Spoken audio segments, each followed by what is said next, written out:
Good afternoon, everyone. I am KT, and I'm going to briefly be going over my Sel Tool Kit. So, just a quick introduction. Like I said, my name is KT, my pronouns are they, them, and I currently work with a combo group of 3rd and 4th graders at an after school program in San Diego Unified. Here's a little fun picture that my kids drew of me on the whiteboard. Just thought that might be fun. All right, so, anyways, enough silliness. Let's get into a brief overview of what I'm going to be talking about. I just organized it into the SEL strategies that I'm the most knowledgeable about, but also ones that I feel are the most important as well as accessible for everyone to start implementing. So we start with, of course, community circles, as well as cooperative learning activities.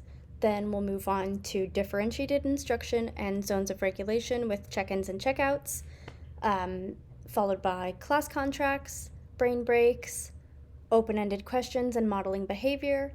Then we will finish off with talking about self-assessment and reflection and family and community engagement. So we have a lot on our plate for this presentation, so let's get started. Okay. So our first two tools that I have here, of course, like I mentioned, my number one is always going to be community circles. Anyone who knows me knows that this has been one of my favorite tools for a while. Anyone can do it. I will say, especially with some of the older groups, it can take a little while to get into the groove of things, but I cannot stress enough how important I feel that these are. So essentially, for those of you who are new to this, a community circle is really just gathering all of your students in a circle so everybody can see each other. I, as the teacher, like to sit with them as well. I encourage my coworkers to do the same because that really sends the message of we are all part of a group. So that being said, another important thing is having a talking piece. So sometimes I'll pick something different.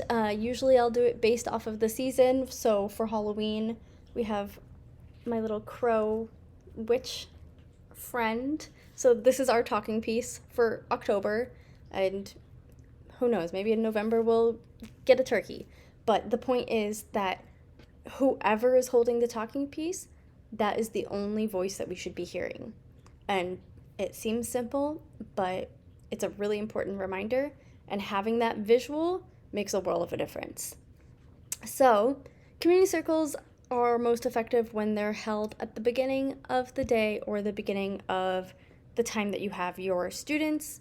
So they work really well as a quick check-in, or if there is a problem that's going on with the group, this is a great time to also try a restorative justice circle to kind of work out those problems, of course, after you've established community circles. So essentially, this is providing every student an opportunity to listen as well as be heard. So, of course, we all have some students that have no problem being heard and sharing all the time, which is great. But on the flip side of that, we also have some students that we don't really hear from as often because they might be shy or they might not be comfortable in that sort of environment where other kids just share whatever.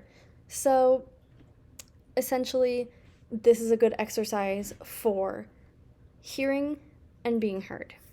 So moving on to cooperative learning.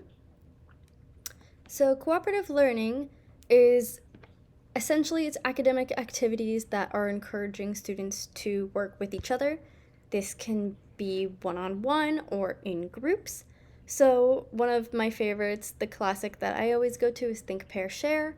This can also be done in a more SEL and less academic setting in terms of a discussion. So if we're having a circle discussion, sometimes if we're talking about an issue or something that's happening at school, we will stop for a moment and I'll say, okay, take 30 seconds to quietly collect your thoughts and get organized, and then turn to the person next to you and talk about it just for 1 or 2 minutes. After that time is up, we get back together and each pair shares out what they and their partner talked about.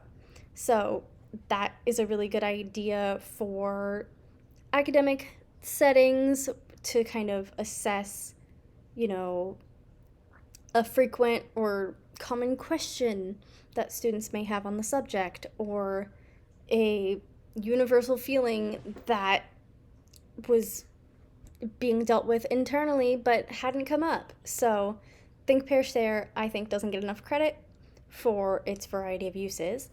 And then that kind of leads us also to the jigsaw technique, which is essentially similar to Think Pair Share, just on a larger scale.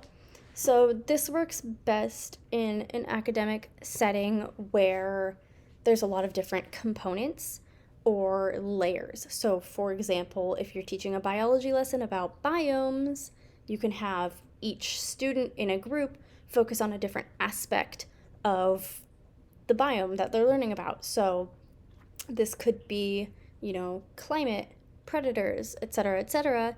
So each student focuses on just their research and just their part.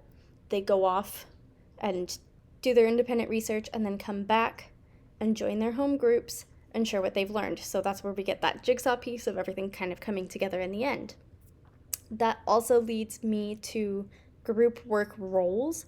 So in a sort of different way of jigsaw, where as opposed to everybody having their own topic or piece to research, in a scenario where we're focusing on group work roles, everybody is working towards researching the same thing or figuring out the same problem, but everybody plays a different role in how the group goes about that. So I've listed the different roles here. We have, scribe, presenter, inquirer, manager, and these can be changed to fit the age group or the personalities of your class, but the roles switch off all the time, so everybody has a chance to be everything. Sometimes you're going to be the one presenting to the class, other times you're just going to be taking notes. So it really improves relationship skills with students in the classroom. It also, all of these provide a great opportunity for students to kind of flex their collaboration skills and learn how do we work with other people. So, moving on, I'm going to try to pick up the pace, but differentiated instructions, it's essentially working proactively to use that universal design for learning and make sure everyone has the opportunity to learn in a way that makes the most sense and is the most accessible for them. So, Universal Design for Learning, also referred to as UDL, that's a whole nother presentation, but essentially the basics are setting clear expectations and involving rubrics. So regardless of what path students choose to go down in terms of demonstrating their knowledge or taking in knowledge, they know exactly what the criteria is and exactly what the teacher is going to be looking for, especially when it comes to grading. So I kind of skipped ahead a little bit with that one, but that also is involved with choice of assessment. So this is more than just a multiple choice test where students have to memorize things or a presentation or an essay, what have you. Students have the choice each time to present their knowledge in a way that makes sense for them. So this can be, a short film. This could be a work of visual art. Whatever the students want to do, because we have these clear expectations and rubrics, they have the freedom to choose how, as long as they meet these expectations. So, moving on then to zones of regulation. So, zones of regulation is essentially a way of checking in and out in the morning and afternoon. I don't know why I have this extra subtopic here. Ignore that. But essentially, this is a really quick way to assess kind of what we're going into at the start of the day and how people are leaving, how people are feeling as they're leaving. So this is a sign that I like to have posted on the door. So I hang out by the door as my students come in and I say, hey, Opal, what zone are you today? What color are you today? And, we go from there. And maybe once we're in our circle, we can say, hey, raise your hand if you were in the blue zone when you came in. Do you want to share with us a little more about that? Or what can we do to help you move to the green zone? Just as an example. So that's a really easy, quick way to just figure out how are we feeling as a group and where are we starting off and where are we leaving off. So moving on to my extra subtopic. Okay, forgive me for my technology issues, but we're almost done. So moving on to class contract. This is something that is so important because everybody knows behavioral issues in the classroom really detract from everyone. And this is a really easy and proactive way, in my opinion, to deal with that. So essentially, at the beginning of the year, we get everyone in our circle, of course, and we talk about, hey, what are your expectations for this classroom? How do you expect to be treated by the teachers? How do you expect to be treated by your peers? And vice versa. What's okay, what's not okay? And we work collaboratively to figure out those rules and condense them into a contract. And once we have those rules written down and everybody's in agreement, everybody in the room signs it. So everybody agrees, I took part in making these rules and I agree to follow them. And that also leads to discussing consequences for breaking those rules because it happens. But instead of students having anxiety if they make a mistake, they already know, I made this mistake and this is the consequence. There's no argument, there's no fight, there's no blow up. You broke this rule, you know exactly what's going to happen now because we discussed it as a class and we agreed upon it. And that being said too, with my kids, they also have a way of kind of non-verbally signaling to each other, like, hey, check the contract. And this is an idea that I also got from some other Edutopia videos, but essentially that sideways thumb, that's a really good, quick, non-verbal way to help their classmates hold themselves accountable and for them to take a step back, recognize their behavior, take a look at the contract and say, you know what, I can make a change and we can just move on with our day. So the ultimate goal with that is accountability.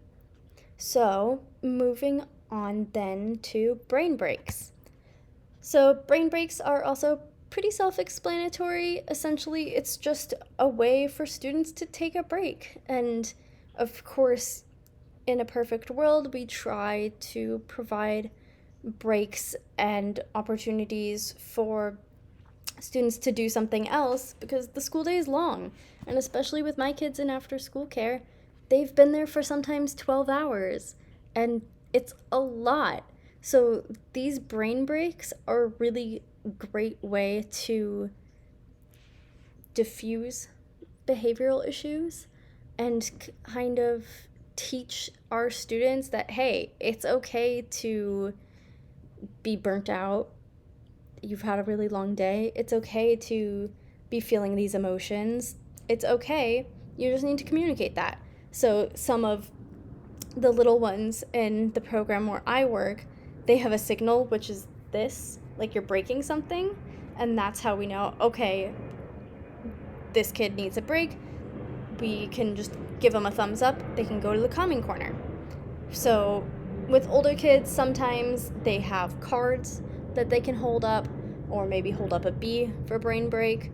You can kind of work on a system that works with your class, but this can also be done as a group. So for example, one of my kids told me her teacher during the day, in between subjects, they go outside and they walk or run laps just for 10 or 15 minutes in between subjects. And that helps them not only break up the day, but it essentially helps them learn better because we're not just dribbling content all day long.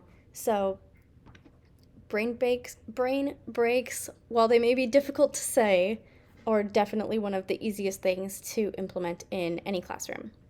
So, almost done. We are going to move on really quick to asking open-ended questions. This is something that is definitely easier said than done. It definitely takes practice and is something that I myself am still working on as well. But essentially the goal is to support students and gently guide them to their own conclusions without being too direct. So if we're using this in an academic setting, we're gonna say something like, okay, you answered XYZ, can you tell me a little bit more about how you got that answer, or what makes you think the answer is XYZ, instead of just saying, nope, that's wrong, we're gonna move on. Give them the opportunity to explain, to see if they're on the right track. And that way it provides the students that are listening an opportunity to reflect on how they came to their own answers. Right or wrong is regardless. And of course, like everything, this can also be used in circles.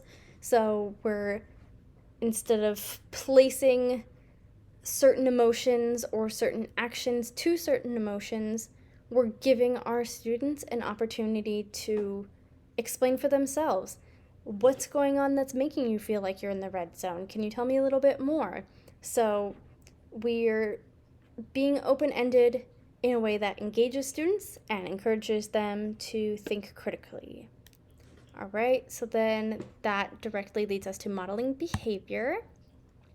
So modeling behavior is essentially behaving in a way that you would want your students to behave. So it seems pretty simple to say, don't do or say anything you wouldn't want your students doing or saying, but that is kind of the golden rule. So this is keeping an appropriate volume and tone. I've had coworkers in the past who just yell across the classroom to a group of kids, or even to an individual kid, and then get on that same kid later for doing the same thing. So, excuse me, we really can't set that unfair standard for our students to behave in a way that we've already demonstrated is acceptable. So this also includes communicating our emotions and our intentions. This is a really easy and simple way of especially dealing with disruptions as a group. I've had plenty of times where I have to stop everyone, and instead of taking my frustration and saying, you know what, we're going to stop doing this, we're just going to read now, I say, hey, you know what, I worked really hard to plan this art project for you guys. I was really excited about this, and I still am. So it makes me frustrated, and honestly, it hurts my feelings when people talk over me as I'm trying to explain the project. So that can be used when appropriate, but essentially it's showing your students that, hey, your teacher has emotions too, and I am modeling a healthy way to let you know that what you are doing is not making me feel good, and it's making it hard for me to do my job. So, almost done. The last two tools I have are self-assessment and reflection, as well as family and community engagement.